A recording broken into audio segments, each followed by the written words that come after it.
দাঁড়া এখানে, আমি ডাকছি ওকে। শ্যামলী, শ্যামলী, সবাই অপেক্ষা করছে, তাড়াতাড়ি এসো নিচে। ইস, সত্যি তো নিচে যেতে অনেকটা দেরি হয়ে গেল, সবাই তো চিন্তা করছে। না, আর কথা বাড়িয়ে লাভ নেই। ঠিক আছে বৌদিদি, আপনি রেস্ট করুন, আর যদি কোনো অসুবিধা হয় আমাদের ডাকবেন, আমি ডেকে নেবো তোমাকে।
এবার শুধুমাত্র ওদের শব্দেও দেখার পালা।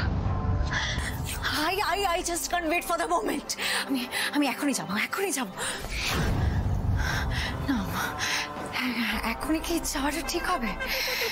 না, আর একটু ওয়েট করি না, আর একটু অপেক্ষা করা উচিত আমার, আর একটু অপেক্ষা করি।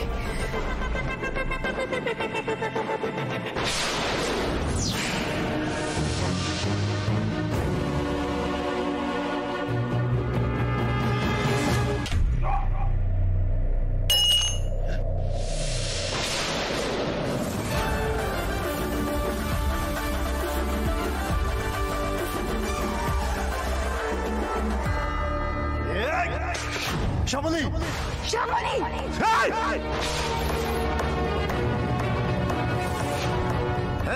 इसे मेरे हाथ में दे दे, नहीं तो सबको मार दूंगा। শ্যামলী কে ছাড়।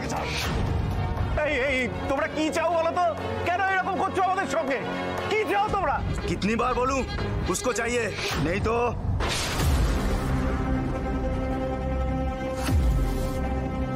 3 तक गिनेंगे, उसके अंदर अगर काम हुआ तो ठीक है, वरना না না না না না না, ওকে ছাড়।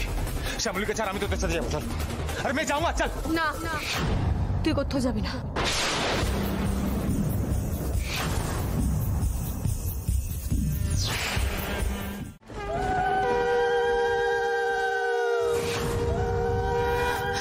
কি হলো কেসটা? এই তো এক্ষুনি এত গুলি চলছিল, আর এখন শাক বাজছে, হলুদ ধ্বনি, এসব কি হচ্ছেটা? কি হচ্ছে এসব?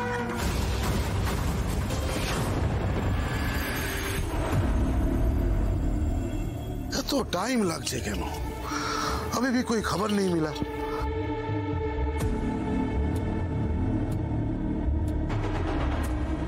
उड़ा दिया।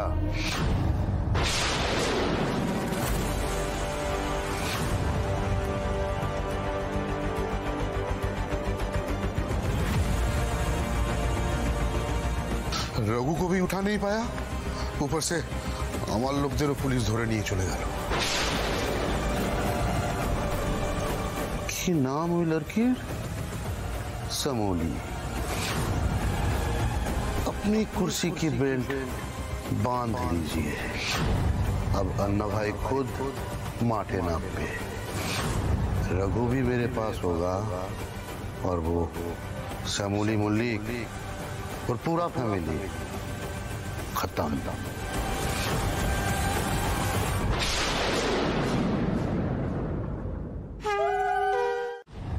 শ্যামলী, কি হলো? চুপ করে আছো কেন? বলো না, বাড়ির সবাই ঠিক আছে তো? আর রোহিণীর বিয়েটা খুব ভালোভাবে মিটে গেছে, খুব ভালোভাবে। কি জানেন তো বৌদিদি, যে ভালো না তার সঙ্গে সবসময় ভালোই হয়। হ্যাঁ, মাঝে মাঝে পরীক্ষা দিতে হয়, বাধার সম্মুখীন হতে হয়, কিন্তু দিন শেষে সবকিছু কেটেও যায়, সবটা ভালো হয়। ঠিক যেমন আমাদের সাথে হলো। আর আপনাকে আপনাকে কিন্তু কিচ্ছু পাওয়াতে হলো না, একদম মক্কম সময় শরীরটা খারাপ হয়েছিল। মানে এত গন্ডগোল হলো, কোনো আঁচই আপনার গায়ে লাগলো না, তাই না? কি সুন্দর সুরক্ষিত রাখলেন ঘরের মধ্যে। কি বলো তো শ্যামলী, আমার কি মনে হয় তোমার মহেশ্বরী আমাদের সবাইকে বাঁচিয়েছেন। ঠিক। আচ্ছা বৌদি, আপনি বলেছিলেন না যে মন্দার ঘুমের মধ্যে হাঁটে, সেদিন রাত্রিবেলা ঘুমের মধ্যেই আপনার ঘরে ঢুকে গেছিল, তার মানে তো আপনি ঘরের দরজাটা খুলেই ঘুমোন, মানে শুয়ে পড়েছিলেন, তাই তো? হ্যাঁ হ্যাঁ, ঘরের দরজা তো আমার খোলাই থাকে। কেন তোমার মনে নেই রোহিণীর বিয়ের আগে তুমি যখন এসেছিলে ঘরের দরজা খোলা পেয়েছিল না? হ্যাঁ, কিন্তু ওই যে ওই এত গোলাগুলির আওয়াজ শুনে না আমি এত ভয় পেয়ে গেছিলাম, তখনই দরজাটা লক করে দিয়েছিলাম। আমার কথা ভেবে না, আমার সন্তানের কথা ভেবে, মানে কি হচ্ছিল বুঝতে পারছিলাম না তো, সেই জন্য। বুঝলি, আপনার ফোনটা একটু দিন তো। আমার ফোনটা নিয়ে তুমি, আপনি এখন ফোন ঘেটে কি করবেন বলুন তো? না, আপনি তো নিজেই বললেন আপনাকে ফোন করার কেউ নেই, আপনাকে কথা বলার কেউ নেই আপনার সাথে, বললেন তো। আপনি ভিডিও দেখবেন, এটা খুব খারাপ বৌদিদি। মানে আপনার তো বেবি আসছে, তার জন্য এই ফোনের এই ভাইব্রেশন এগুলো খুব খারাপ। এত ফোন ঘাটবেন না, এই ফোনটা আমার কাছে থাক। আর হ্যাঁ, ফোন পাচ্ছেন না বলে আবার ঘর থেকে বেরিয়ে পড়বেন না, কিছু প্রয়োজন হলে আমাকে বলবেন, আমি আপনার জন্য দুধ পাঠিয়ে দিচ্ছি, খাবার পাঠিয়ে দিচ্ছি, খেয়ে দিয়ে ঘুমিয়ে পড়ুন। Good night. কিন্তু